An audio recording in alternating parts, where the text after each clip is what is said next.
他妈谁啊？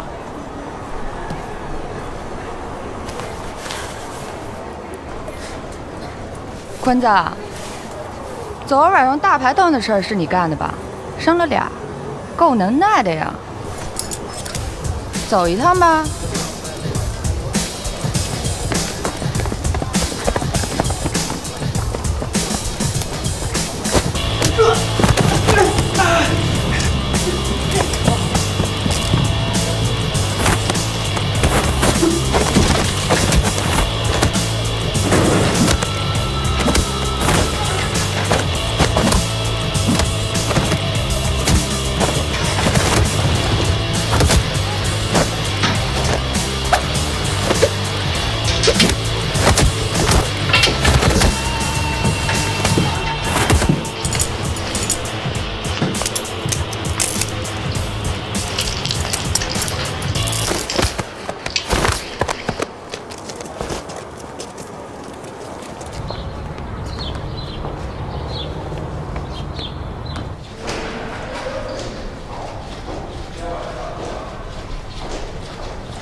进，刘队，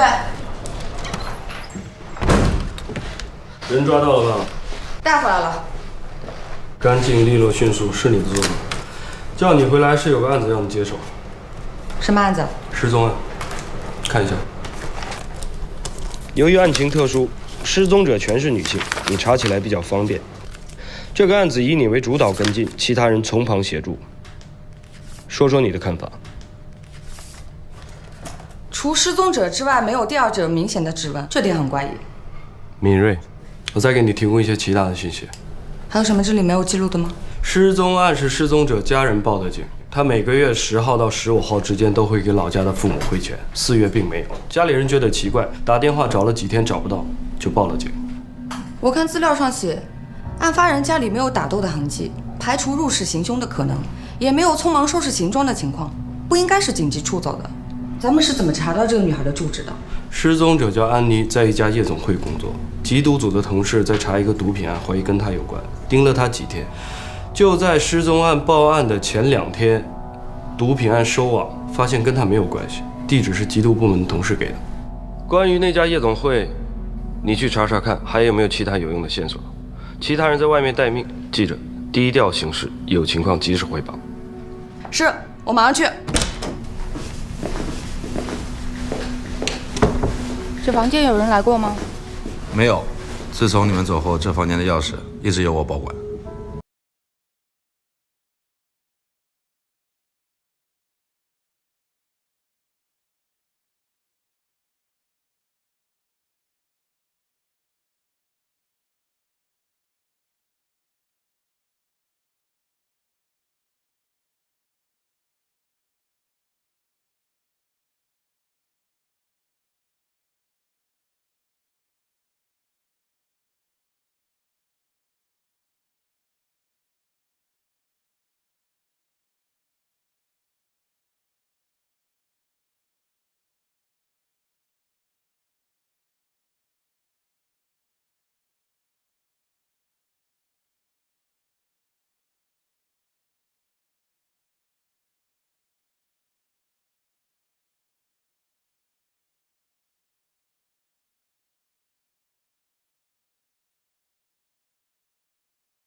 你好，有什么事吗？把你们经理找来。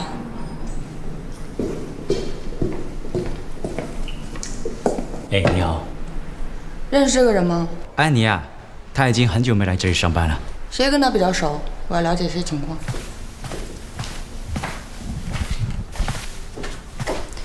你叫菲菲？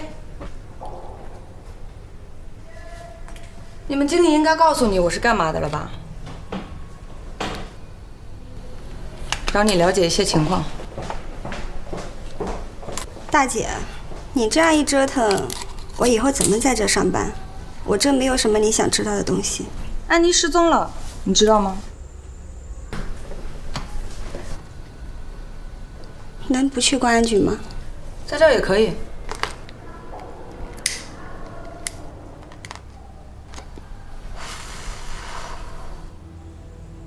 干我们这行的，没有几个真心的朋友。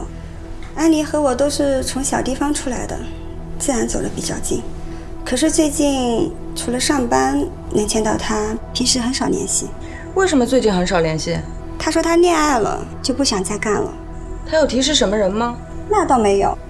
听安妮说，那个男的挺喜欢她的，不嫌弃她，好像还挺有钱的。知道那个男的叫什么吗？那我不知道。那个男的是在夜总会认识的客人吗？客人？哼，大姐，你不知道欢场无真爱吗？安妮最近的照片有没有？给我看看。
什么？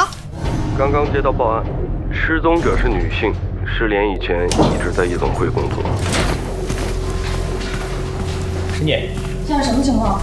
这个房子的房东到了1年租期还没接到租户要取租的消息，电话一直打不通，就来找我。来了几次敲门都没人打，感觉奇怪就报了警。租户情况查明了吗？张淑梅，女，初中文化，在敦煌夜总会上班的时候，曾经有名小美有案底，2年前有卖淫行为。又是谁啊？原籍所在地呢？初步查出是个孤儿，亲属也很少有来往。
你好，您找哪位？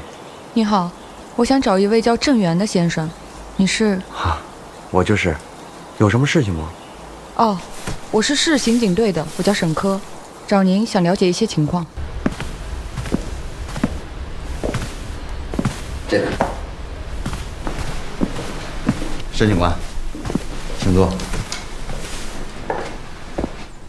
郑教授，说实话，我没来之前一直以为您是个50、60岁的老先生，没想到。叫我郑源吧。可是我这儿也可以称之为老先生了吧？来得很冒昧，请见谅。是这样的，我在网上搜索到很多您关于时尚方面的文章，尤其是您对复古饰品的见解很权威。我来找您是想让您帮我分析几样复古物品的特质。我在权威的时尚杂志撰稿了这么多年，还是头一回有刑警来找我了解时尚方面的问题。冒昧的问你一句，是和什么案件有关吗？算是吧。好，我尽力。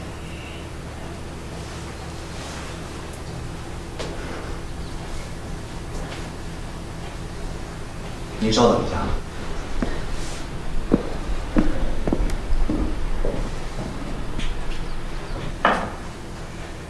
陈警官，请喝咖啡。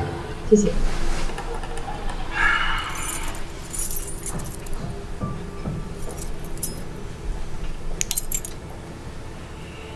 您知道怀旧意味着什么吗？意味？有什么故事吗？说说我的看法吧。刚才您给我看的这个耳环和珍珠项链，可以证明物主是一个复古爱好者，这样可以帮你们缩小搜寻范围。我也这么认为。复古店本事并不多，我呢平时也卖一些，算是私人定制吧。私人定制？我比较喜欢这些东西嘛，平时也就是做着玩玩。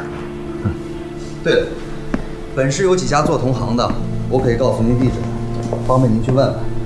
太好了，郑教授，您能跟我说说这些物品的细节吗？我刚才仔细看了一下耳环的造型和纹路啊，应当是纯手工制作的，技术很好。本市像这样的店，还有这样的手艺，除了我这儿啊，也就是这几家了。太感谢了，郑教授。这个面霜您了解多少？这应该是一个很久的品牌了，很小众，一直都存在。生产地应该是在上海，20多年前很风行，最近复古风复苏，又让大伙给推崇起来了。哦，对了，这个女孩您见过吗？没有太深的印象。这是不好意思，我不应当问的。好吧，谢谢您的配合。哦，对了，这是我的电话，你要是想到什么，随时联系我。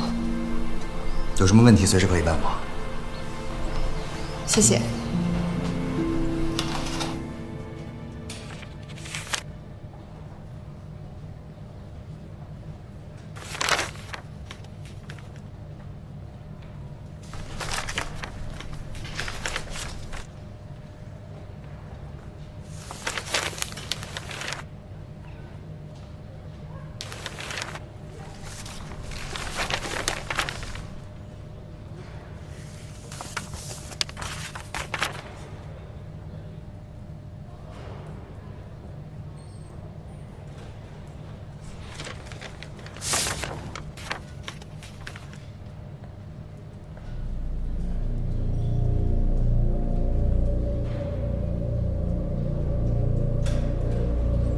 初步调查可以肯定，复古耳环、擦脸油这些物品有重要的价值。我看过其他的案件，截止目前为止，有类似的挂着的案件5宗，都是女性受害者。那这5宗案子的受害者之间有什么共同性？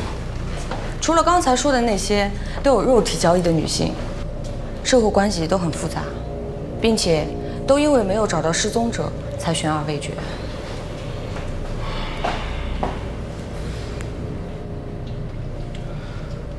那你还是先从这条线索跟进，然后再全面排查5起案件，看看还有没有其他的共同性。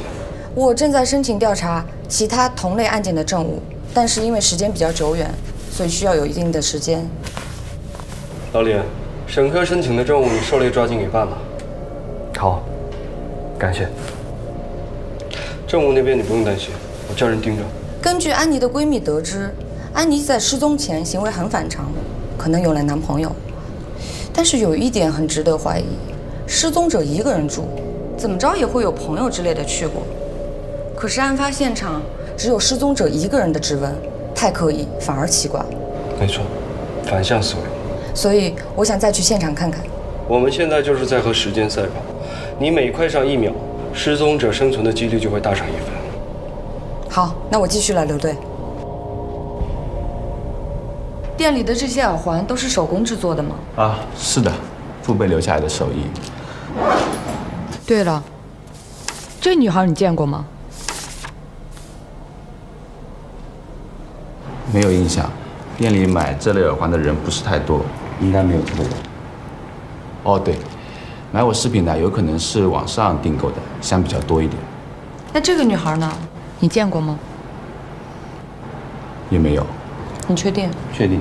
但是警官，这个耳环呢，确实是我做的，可是不一定是从我这边卖出去的。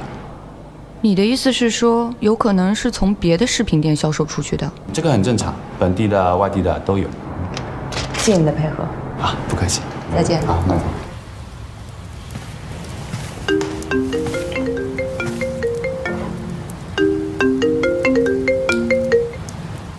喂，程警官你好，我是郑源。你好，郑教授，找我什么事儿？你说过有什么想到的线索可以随时打给你。后来我仔细回忆了一下，你说的那个女孩好像来过我店里。真的吗？那您现在方便吗？我们约个地方见面细聊。滨海大桥怎么样？好，我半小时就到。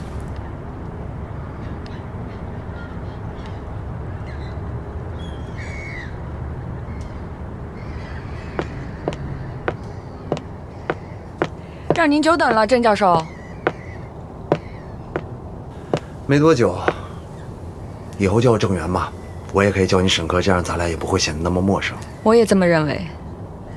我经常一个人来这儿走走，看看海，会让人觉得特别舒服。我一直以为你是个很理性的人，没想到还挺浪漫。是失忆。上学那会儿，我可是诗社的积极分子啊。我们搞过艺术的哪个不敢行啊？和你们警察的理性思维可大相径庭啊！难道我是这么无聊的人吗？我们走着聊吧。你走后，我专门查了一下出货记录，有你们要找的耳环样式，可能时间有点久远，也有点记不清了。我刚刚散步的时候，突然看到一个长发男孩，我想起来你们要找的那个失踪者确实来过我店里。应当买了那副复古耳环。长发男孩，那得是1个月前的事了。那个女孩和一个男人来的，中等身高，挺精神的，长头发，梳起来绑在后边，应当是她的男朋友。为什么说是她男朋友？我印象他们来了之后是挑了好几对耳环，有你照片上的那对。2个人的动作关系，应当是男女朋友。长发男子，这个线索太关键了。郑教授，郑源，郑源，这个长发男子的样貌特征你还有印象吗？方便的话，明天来警局做画像吧。好的，我尽力。再见。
我当时留你们干什么啊？跟你们的爹都一个样，没个好东西。愣着干嘛啊？收拾呀，收拾呀！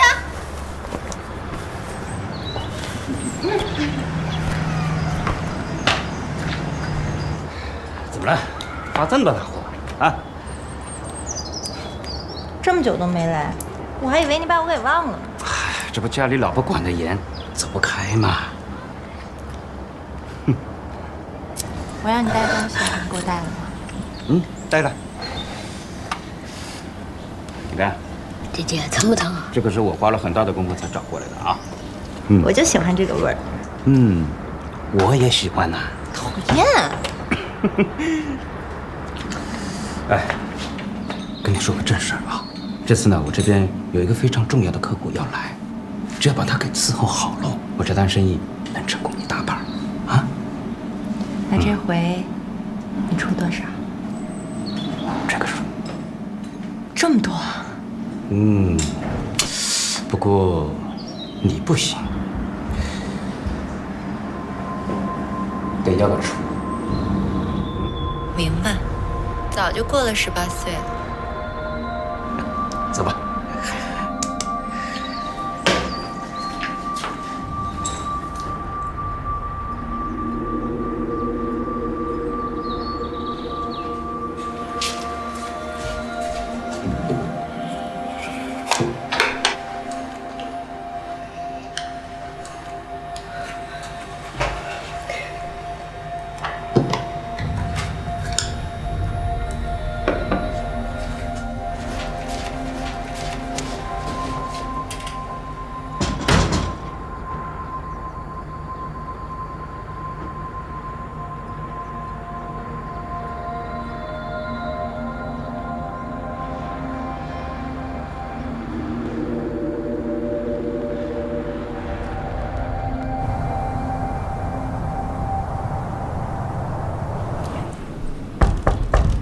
进。刘队，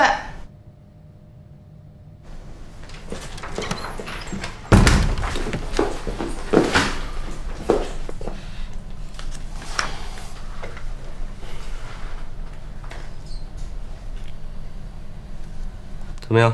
皮外伤，不碍事。不碍事就好。但是沈科，下次再遇到同样的情况，你一定要先控制局面，再呼叫增援，明白吗？明白。但是这是我最近距离接触的犯罪嫌疑人，我不想放弃。没什么大事，下步一定。介绍一下案情。是。我接手的第一起失踪案发生在4月13号，简称安妮案。刚发生的小美案，根据外买单据判断是去年的5月4号。我还看过其他的卷宗，本市未破的失踪案还有几起，一起是2014年，一起是2015年，还有一起是2016年的3月23号。这5起案件的共同性就是失踪者都是通过不同形式的卖淫女性，并且都喜欢复古怀旧的女孩。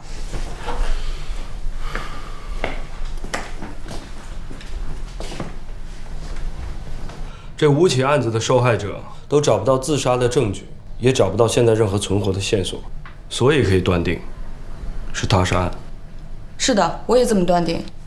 从时间点来看，这5起失踪案就是连环犯案。那他一定还会再次犯案。哎，这2起案子发生在什么时候？14年的是4月20号，15年的是6月5号。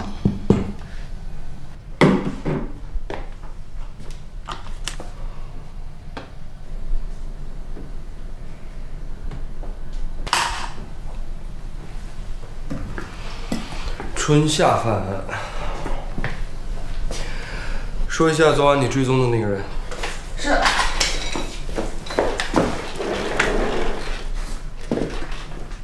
初步推断，我追击的这个男子就是连环案的重大嫌疑人。目前来看，这个男子就是失踪者安妮的男友。有证据吗？我在等 DNA 还有画像。喂。沈科要的画像和DNA 比对结果做好了吗？送过来。还有什么？安妮公寓的监控报告你看了吗？看了。该男子的确是有重大的嫌疑，在安妮失踪的当天，安妮离开家之后，他又再次返回安妮的家中，应该就是在这个时间里抹去了自己的指纹和在场证据。如果有确实的证据可以证明他跟另外4起案件的失踪者有共性，那就可以抓捕该男子。进，刘队，刘队。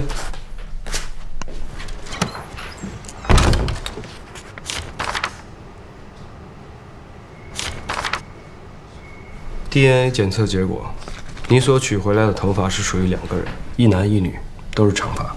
女性的身份就是安妮，而男性的身份也从犯罪数据中找到，叫徐宗磊，有多起入室行窃和诈骗的嫌疑，最后都因证据不足不了了之。受害者都是女性，属于情感诈骗，是同一个人，只是头发剪短了。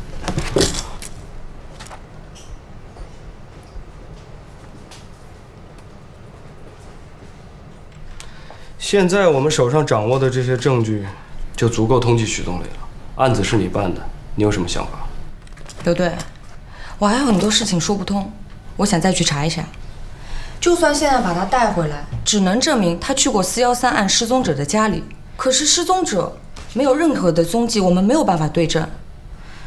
就算我们认为这5起失踪案有关联，但是没有尸体，这是最大的疑点。我可以再给你2天时间，如果你还找不到证据的话，就把人找到，抓回来再说。是。陈哥，这种连环犯案通常都会有一个惯用的手法，而且从我的经验来看，这些日期上一定可以找到一些线索，你去查查看。好。还有，一定要注意安全。明白。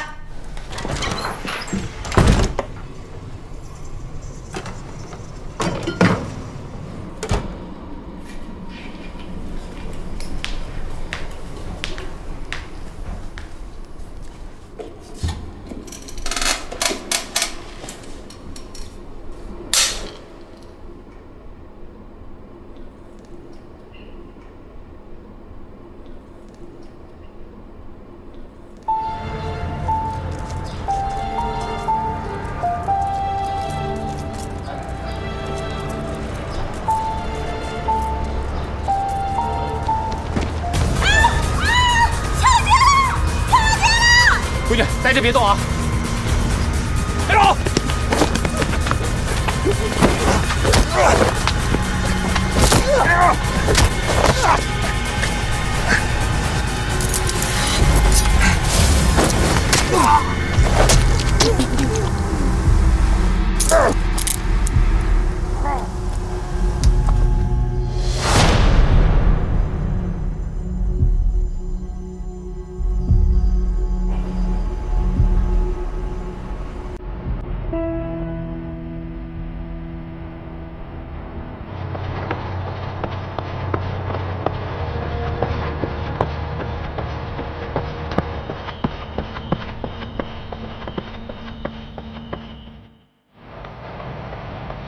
！14年的4月20号，15年的6月5号，16年的3月23号，17年的5月4号和今年的4月3号。近期呢都在前面的档案室，都是电脑归类，很好找，一会儿到前面去拿就行了。3、4年前就比较麻烦，我们只能按照日期一点点找了。好的，没问题。听说你们做刑警的都是没日没夜的，姑娘结婚了没有？没有。有对象没有？也没有，没想过。那怎么成？做父母不急吗？我爸也是警察。哦，那好，到了。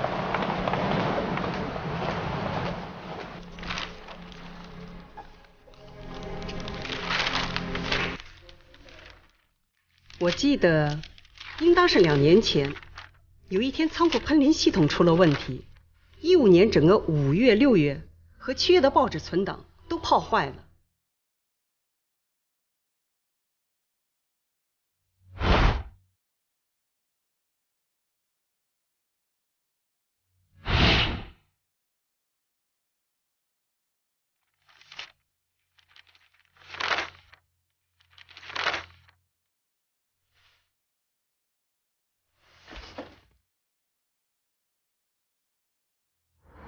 经叫我们调查的我已经调查了，3月23日和6月5日的气象记录，2天都是阴天，并没有下雨。但是发现因为是梅雨季节，1个月20天左右都在下雨，大部分都是阴天。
喂，刘队。这辆是1年前504失踪案失踪者小美的车，在地库里停了1年多，找不到车主，管理员打电话报警，就通知了我们。刘队，看来这次是最直接接触失踪者信息了。没错，你有什么看法？时间太久，车内应该没有什么有价值的物品了，指纹勘测也不会有太多有价值的信息。但是有一点可以确认，就是犯罪嫌疑人就在附近。说得很好，我的想法基本跟你一样。去吧。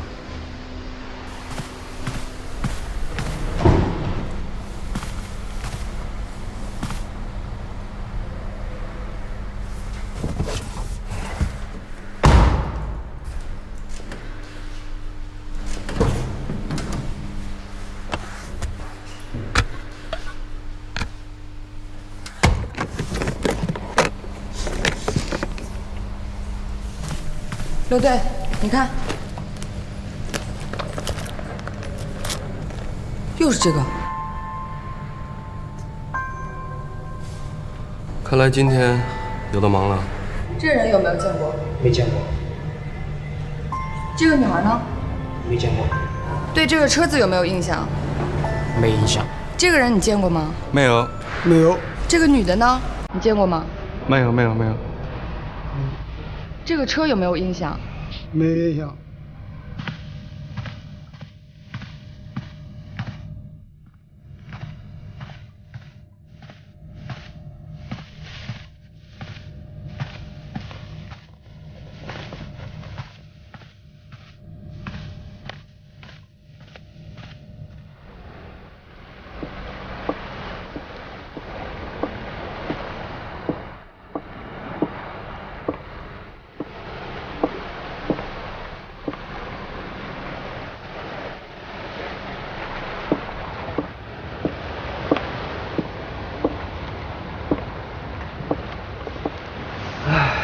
怎么？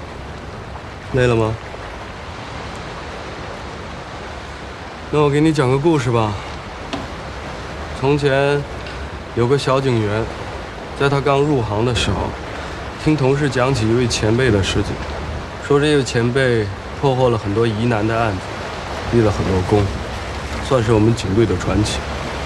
可是有一天，他下班回家的路上遇到了持械的歹徒，他冲上去与歹徒英勇的搏斗，最后却身中数刀。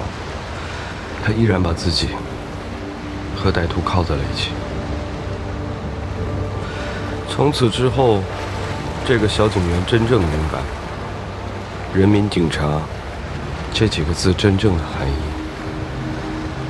而那以后不管遇到什么困难，有多沮丧，只要想到前辈的事，他就能克服困难，努力去面对一切。所以沈哥，我们应该知道和学会从哪里去获得力量，而不是一个人去面对。我们的梦想就是没有工作可以做，没有坏人可以抓，没有邪恶等着我们去消灭。那为了做到这一切，我们付出再多的努力都是值得的。刘队，你不用说了，我都明白。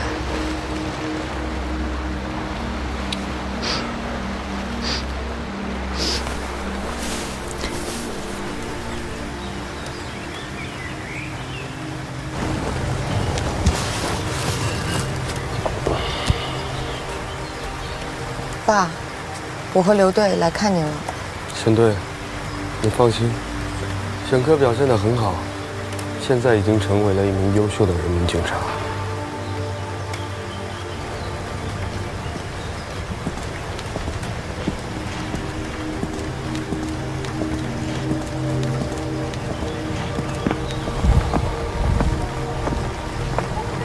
雨天这个共性确认无疑，但是我还有个疑虑。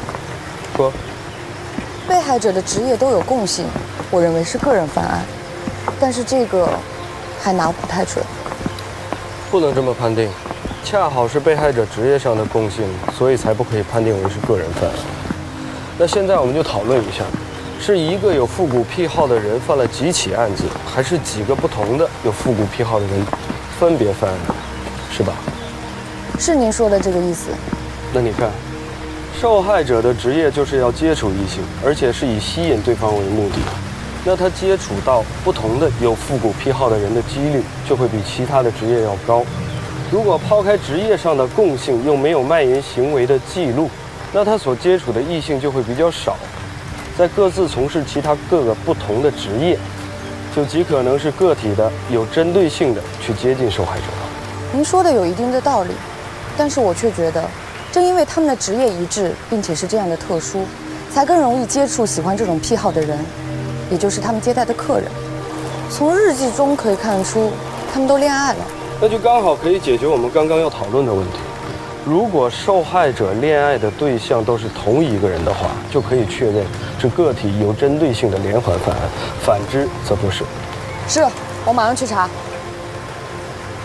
对了，沈科，我再提醒你几点：日记代表隐私，耳环是视觉的冲击，面霜是嗅觉的刺激，再加上阴雨天这种特定的环境氛围，受害者的职业很容易让人想到性和欲望。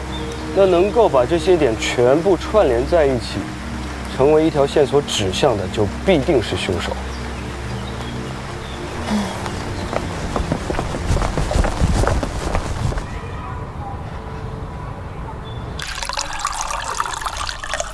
不好意思啊，前段时间得了流感，忽冷忽热的，也一直住在医院。不过不用担心，已经差不多痊愈了。您病了，没什么大碍吧？没事儿。那要不我先走，你好好休养。没关系，没关系，您坐。哎呀，前段时间太忙了，很抱歉。说吧，有什么可以协助你的？确实，我现在的进展需要您的协助和分析，有几个问题想跟你讨教一下。这5个女性你见过吗？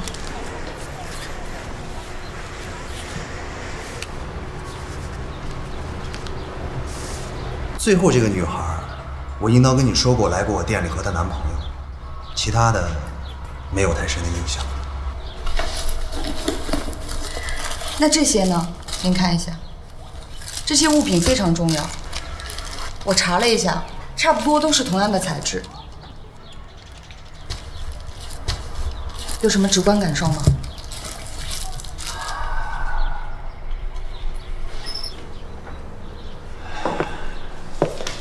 日记呢是隐私的象征，面霜和耳环是散发女性自身魅力、展现吸引异性注意的细微因素。从这点可以分析，和他们想吸引的异性有关，或者说是喜好同样癖好的异性人群。如果这个异性是个体而不是群体，那么关联性成立。直观感受就是被吸引的男性，或者说是这些物品拥有者的男朋友都有很大的问题。这些物品的拥有者都是什么职业？有没有什么共性？这个我没有纪律，不能告诉你。但是我认同你说的，男朋友这一点存在很大的问题。你在想什么？因为好多事情你都不能告诉我，我也只能谈谈我的直观感受了。比如这个耳环，它们的款式不同，但是主元素却是一致的，这就说明购买者很有可能是同一个人，因为主元素是他们的喜好，也是他们的隐形签名。就是你提到的那个男人。通过你提供给我的物品来看，很有这个可能。我们再看看这款面霜，虽然它们的款式和样式是不同的，随着时间的推移，但是面霜的外壳着色却是一致的，这就说明很有可能是同一个生产线生产出来的。也就是说，发往您受伤的渠道是一致的，很有可能是同一个市或者同一个省。没错。我提醒你一句啊，同品牌的时尚物品有很多的代工生产线，这不奇怪，遍布南北，为的是接近销售商，节省成本。这个我理解。虽然不知道你们查什么案子，但是根据你给我的这些物品来看，那个长发男人有问题。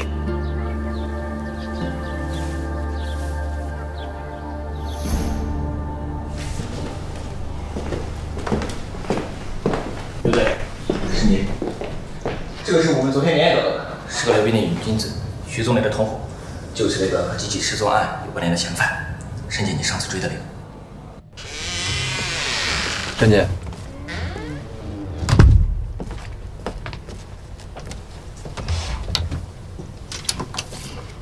这个女人你见过吗？见过，刚才给我看过了，警官。再仔细想想。没错，这个就是徐宗磊的女朋友。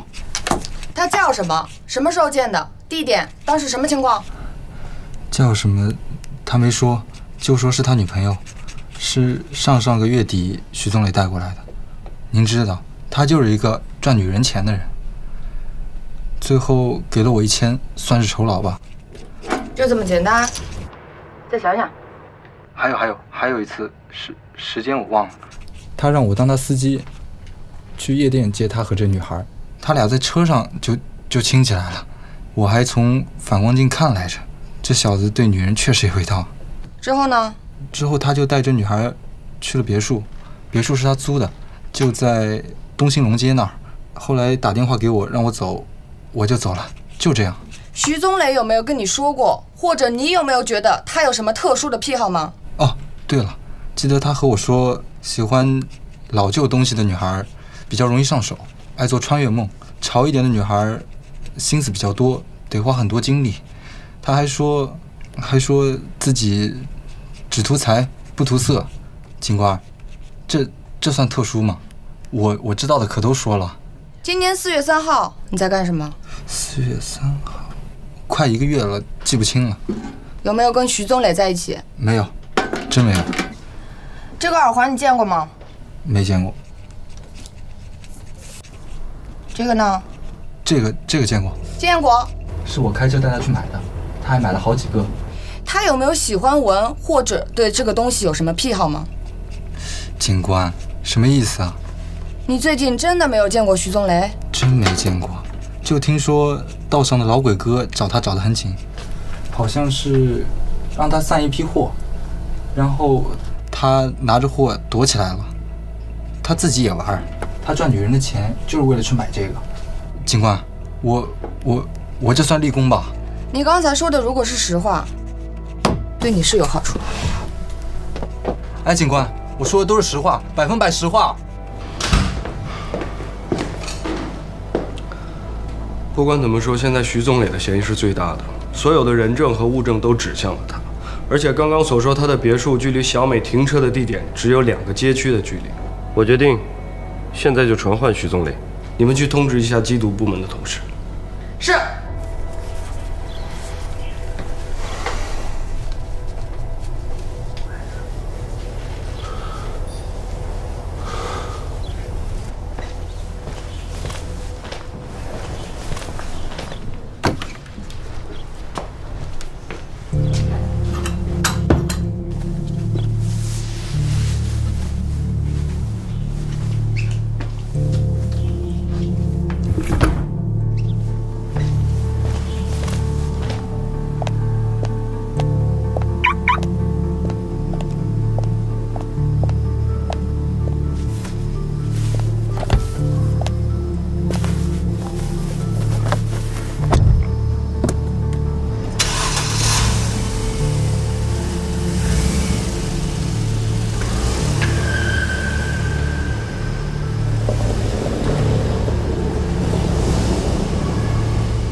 有个屋的客人贼难搞，你赶紧跟我过来吧。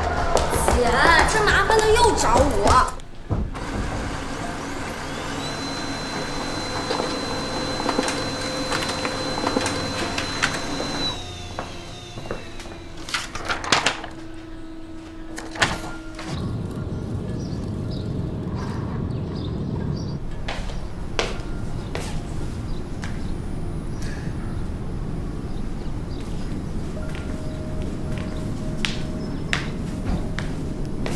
这房子挺大呀，昨天喝多了，也没仔细看。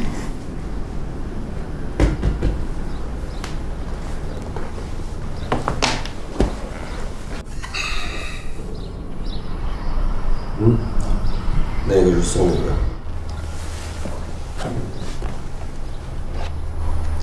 但就是不知道这个款式你会不会觉得老气？复古的东西我都挺喜欢的。更何况是你送的。喜欢就行，那下回见我的时候一定要带着它。哎，对了，昨天晚上没回家，告诉别人了吗？哦，对了，你不说我都忘了，我得给我姐们儿回一电话。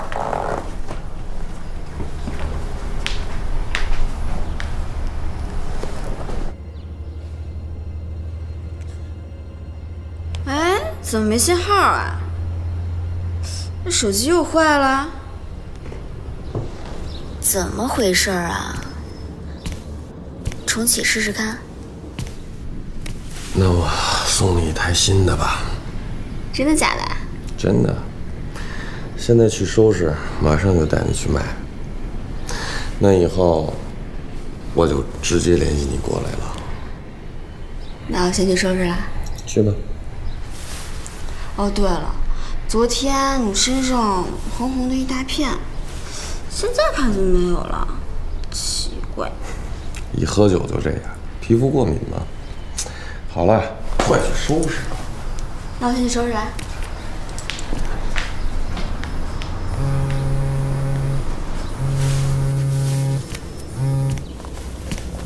哥，你让我办的事我办完了，现在外边风声很紧，警察都在通缉你，要抓紧了。找几个手狠点的，现在就把买家约到晚上，事成之后，咱们拿了钱就走。我现在有点事要准备，走之前还得给他们留点礼物。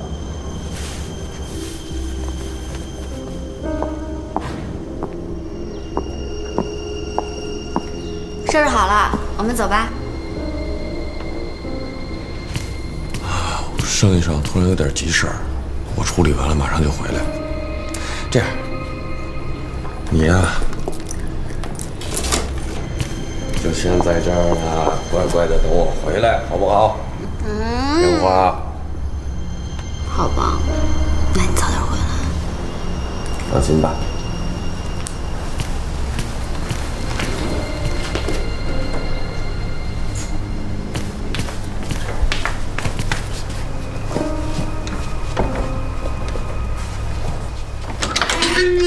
乖啊！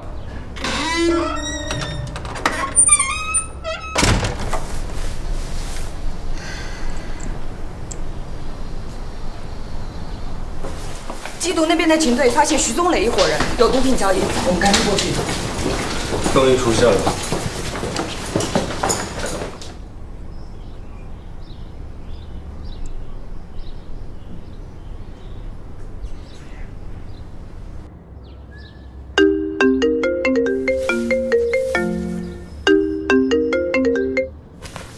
莎莎，你怎么回事啊？电话老无法接通。姐，我手机出问题了，怎么了？差点耽误事儿，有客人找你过去，麻利点啊。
时间快到了，怎么还没来？没问题，那边车子很肯定。罩子放亮点，一会儿到点还没来，拿着货直接撤。放心，哥，这几个都是我在市外找的亡命徒，身上背着几条人命，拿钱办事儿。对了，让你抓的人呢？已经办妥了。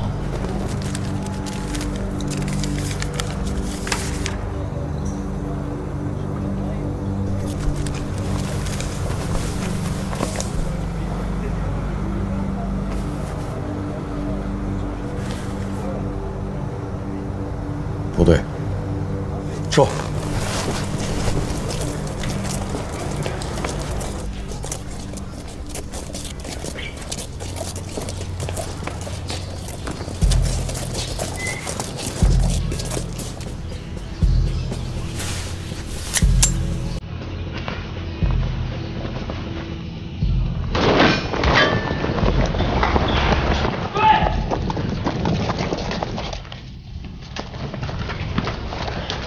分得吧。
把人放开！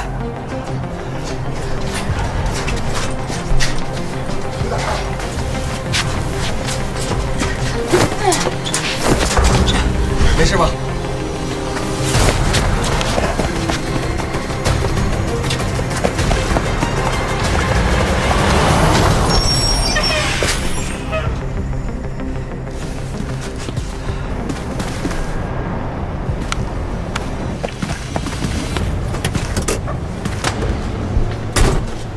不是我撞的，是他自己冲出来的。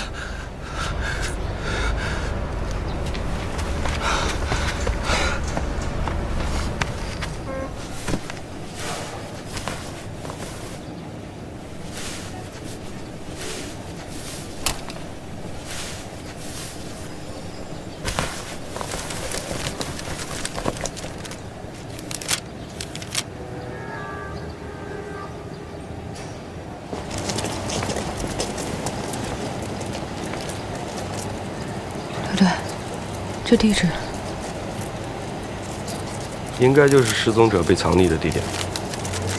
你伤得怎么样？没事儿。我带队过去，你回去检查一下。我也去。这是命令，如果耽误治疗就不好了。等我消息。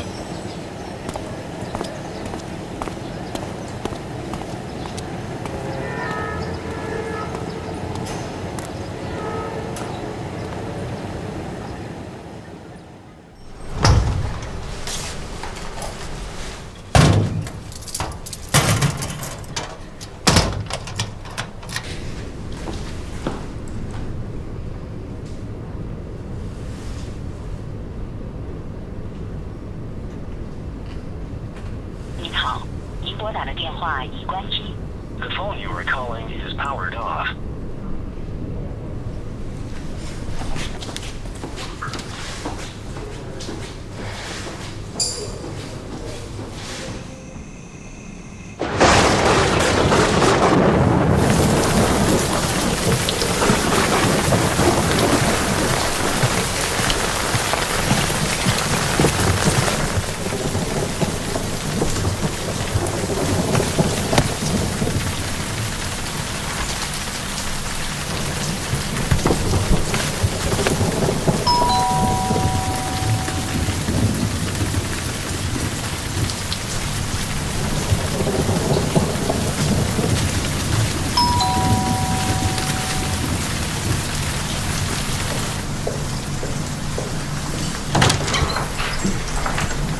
沈科，这么晚你怎么来了？你的手怎么了？案子结了，我来感谢你。进去说吧。干净了，干净了。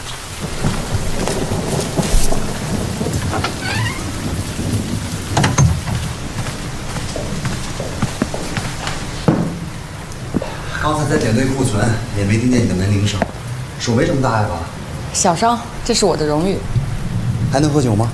没事儿，算是庆祝。好，我陪你好好庆祝一下。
那边。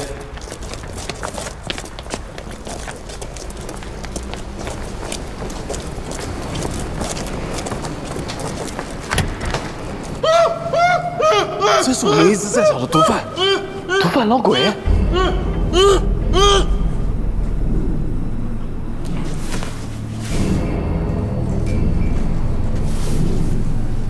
您好，您拨打的电话已关机。The phone you are calling.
欢迎来到我的世界，申警官。意外吗？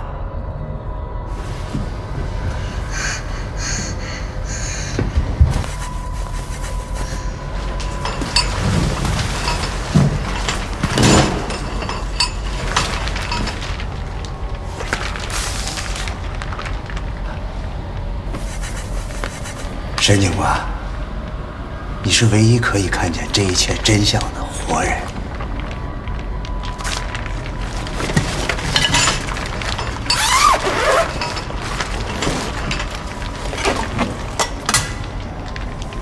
每一个雨夜啊，我都会拿着同一把伞，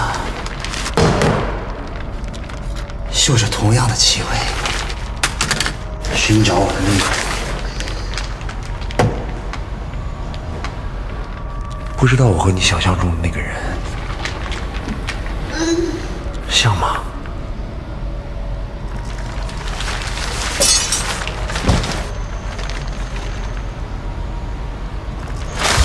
但是你太不乖了，你为什么阻止我？阻止我享受这一切的快感？你知道吗？每一个雨夜，我是多么煎熬吗？一次一次让我想起我的童年，我的妈妈，她的性日，她的耳环，她的恶行和罪证。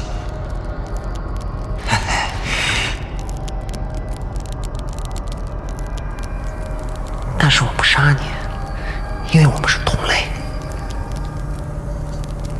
好好欣赏吧。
原来郑源就是这几年连环失踪案背后的杀人魔。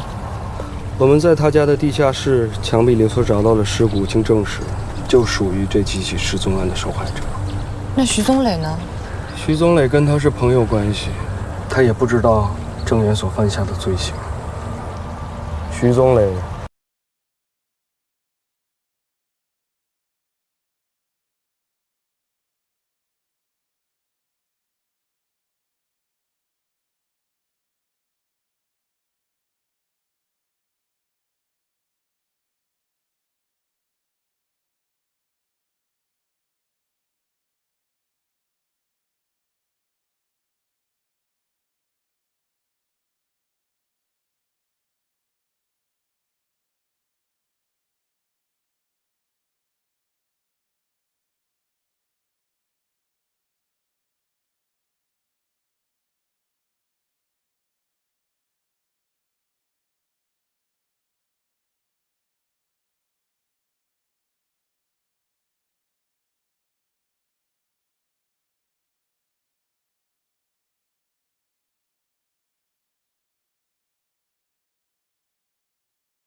宝贝，以后这儿就是你的家了。